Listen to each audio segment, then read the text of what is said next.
चलो फिर से मैथ सोचो में आपका स्वागत है। अगेन रिकॉर्डिंग हो रही है एंड रिकॉर्डिंग हो रही है। चलो देखते हैं।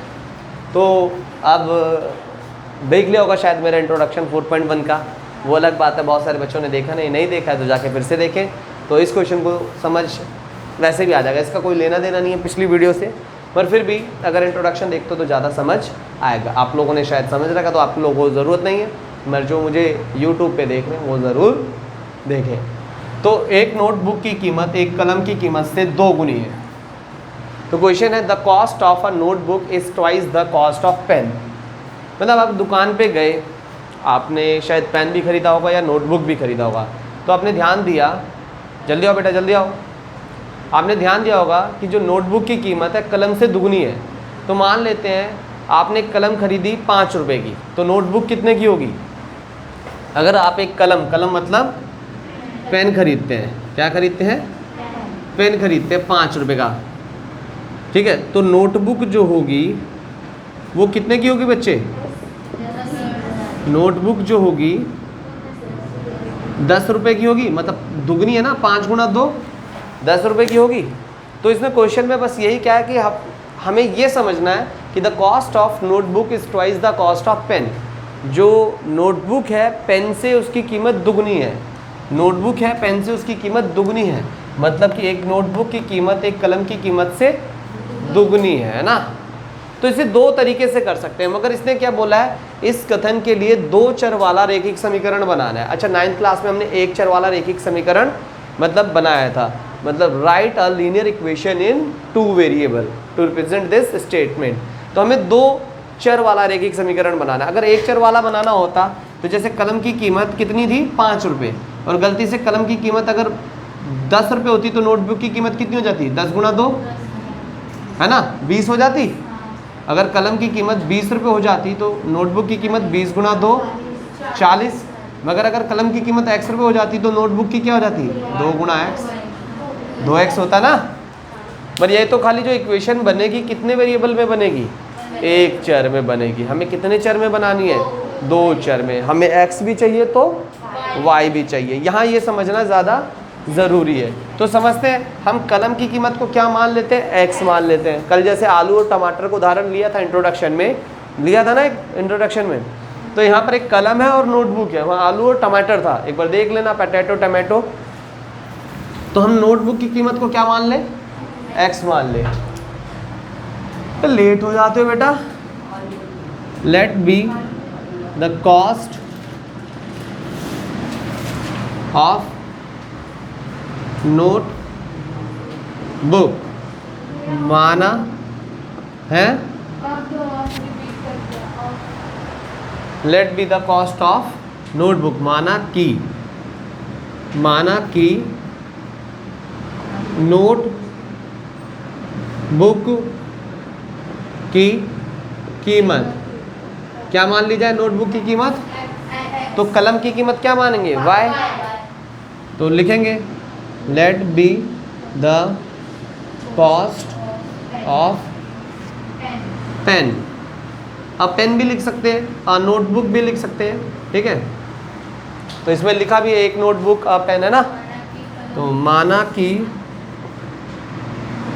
एक कलम की कीमत, तो जैसे यहाँ पर माना कि एक नोटबुक ना, क्या लिख देंगे? y। तो कंडीशन देखो, बिल्कुल आसान सी चीज़ है, समझना है। तो इस क्वेश्चन में कहा जो नोटबुक है, कलम मतलब पेन, नोटबुक को हम हिंदी में नोटबुक ही कहते हैं। क्या कहते हैं? नोटबुक ही कहते हैं। पेन को कलम कहते हैं ना। तो उस क्वेश्चन में कहा कि जो नोटबुक की कीमत है कलम की कीमत की दुगनी है। तो देखो नोटबुक की कीमत क्या मानी गई है भाई? x। और कलम की कीमत क्या मानी गई है? y। तो जो नोटबुक की कीमत है कलम की कीमत की दुगनी है। तो अगर मेरे को इनको बराबर करना है तो क्या एडजस्टमेंट की जाए? तो जो नोटबुक है, अगर कलम 2 रुपये की होती तो नोटबुक कितने की होती? 4 की होती, डबल। अगर कलम 3 रुपये की होती तो नोटबुक डबल 6 रुपये की होती। अगर कलम 4 रुपये की होती तो नोटबुक 8 रुपये की, क्या है दोनों बराबर हैं इन दोनों की कीमतें? नहीं। अगर कलम 5 रुपये की होती तो नोटबुक कितने की होती? 10 रुपये की। तो अगर मेरे को इक्वेशन बनाना है तो मुझे इक्वलाइज करना है, बराबर करना है इन दोनों को। तो मैं पेन की कीमत को, कलम की कीमत को किससे गुणा कर दूँ कि नोटबुक की कीमत से बराबर आ जाएगा? अगर इसे 2 से यहाँ गुणा कर देते हैं तो 10-10 हो जाएगा। तो इसका मतलब अगर मैं कलम की कीमत को यहाँ 2 से गुणा कर दूंगा तो पेन की नोटबुक की कीमत के बराबर हो जाएगा वो, है ना? तो x बराबर 2y, ये भी ठीक है। मगर क्या करना होता है हमें, इसे 2 चर वाला, हमारा जो हमने कल भी इंट्रोडक्शन में बताया था, 2 चर वाला मतलब 2 वेरिएबल वाला जो इक्वेशन होता है ax plus by plus c equal to 0, इस फॉर्म में होता है। तो सबसे पहले ये 2y को जब इधर आएगा तो माइनस का 2y इक्वल 0, दैट्स इट, ये खत्म हो गया। अगर हम बात करें इसको इस रूप में कन्वर्ट करते तो ax की जगह क्या था? x प्लस by की जगह माइनस का है ना 2y, और c है अपने पास c 0 इक्वल 0। तो हम इसको 0 को ना लिख कर भी x माइनस 2y बराबर 0 लिख सकते हैं। तो मैंने एक्चुअल में यही लिखा है। तो ये क्वेश्चन आप लोगों को समझ आया या नहीं आया? पक्का आया? नहीं आया समझ? सच में? तो चलो करा जाए। चलो अब आगे बढ़ते हैं क्वेश्चन नंबर 2 पे। अब क्वेश्चन नंबर 2 में देखते हैं क्या कह रहा है। Express the following linear equation in the form of ax by c equal to 0 and indicate the values of a b c। तो कहता है निम्नलिखित समीकरणों को ax by c बराबर 0 के रूप में व्यक्त कीजिए तथा प्रत्येक स्थिति में a b c के मान को बताइए। तो हमने पहले भी बताया था ये वाला जो समीकरण कहते हैं हम 2 चर वाला वेरिएबल ना, सॉरी 2 चर वाला समीकरण, 2 चर वाला समीकरण, दो जिसमें 2 वेरिएबल है वो इक्वेशन है ना, ये इक्वेशन इन 2 वेरिएबल। तो उसी फॉर्म में हमें इसे कन्वर्ट करना है और उसके बाद ए बी सी की वैल्यू जैसे हमने कल निकाली थी, लास्ट वीडियो में काफ़ी सारे क्वेश्चन समझा रखे हैं। आप इंट्रोडक्शन देखेंगे तो आपको ये क्वेश्चन ईजिली हो जाएंगे। तो पहले उस वीडियो को देख लेना, ठीक है। तो यहाँ पर देखो हमारा वो इक्वेशन 0 के इक्वल होता है, तो ये 0 के इक्वल तो नहीं है। तो सबसे पहले क्या होना चाहिए, इधर आएगा क्वेश्चन है 2x 3y इक्वल 9.3.5 बार। तो बराबर में इधर जब आएगा तो क्या हो जाएगा 2x 3y minus 9.3.5 bar equal to 0। समझ आ रहा है? अब क्या आपको दिख रहा है ये ax 3y ax by and c convert है, इसमें तो वो लगाने की ज़रूरत ही नहीं है। तो पहले से देखो ax वाला ax की जगह है, by वाला b वाली जगह और c वाला c की जगह है। तो आपको पता है x के साथ जो भी डिजिट होता है वो a होता है 2, y के साथ जो भी डिजिट होता है मतलब वो होता है b 3, एंड अकेला जो होता है c माइनस का है 9.35 बार। पता लगा या नहीं लगा? ये क्लियर हुआ?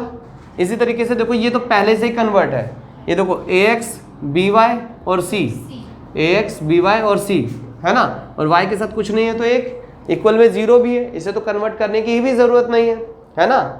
तो हमें x के साथ भी कुछ नहीं है 1, तो x के साथ जो भी होता है a होता है, y के साथ क्या है वो क्या होगा b, तो माइनस 1 है एंड 5। समझ आ रहा है? और अकेला क्या हुआ -10, इसको तो कन्वर्ट करने की ज़रूरत नहीं थी। तो ये ax by और c है ही।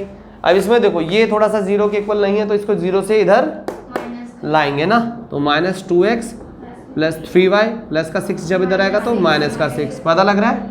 तो x के साथ जो भी होता है वो a होता है -2, y के साथ जो भी होता है वो b होता है एंड c। पता लग रहा है? नहीं समझ आया? पक्का समझ आया? तो अगला क्वेश्चन देखो हम करते हैं, question number 1 2 3, question number 4। Question number 4 क्या कहता है, x इक्वल टू 3y है ना, x इक्वल टू 3y। चलो हम इसको अभी करते हैं, पहले नोट करो इसे, है ना। तो अब आगे देखते हैं question number 4th 5th 6th and 7th। बहुत इजी क्वेश्चन है, ये 5 मिनट के क्लास के क्वेश्चन है, अब इसके बाद डन हो जाएगा, है ना। तो हम ध्यान से देखते हैं, हमें किस में कन्वर्ट करना है, इस फॉर्म में 2 चर वाले समीकरण में, इक्वेशन इन 2 वेरिएबल।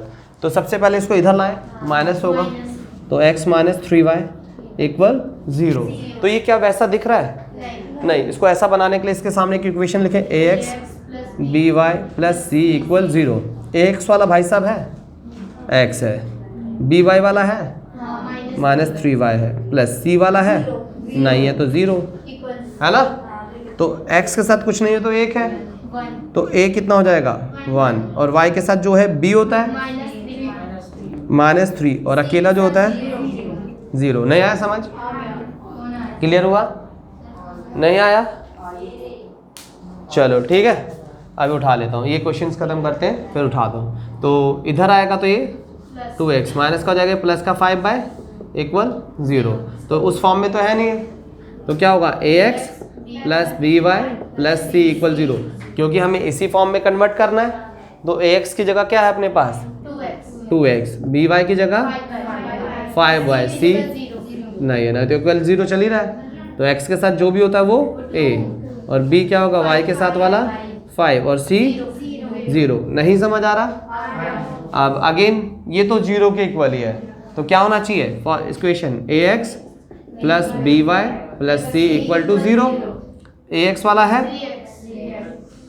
और by वाला नहीं दे रखा ना, तो क्या लेंगे उसके लिए 0y, और c देखो अकेला है ना 2 = अब क्या होगा a क्या होगा 3, b क्या होगा 0 और c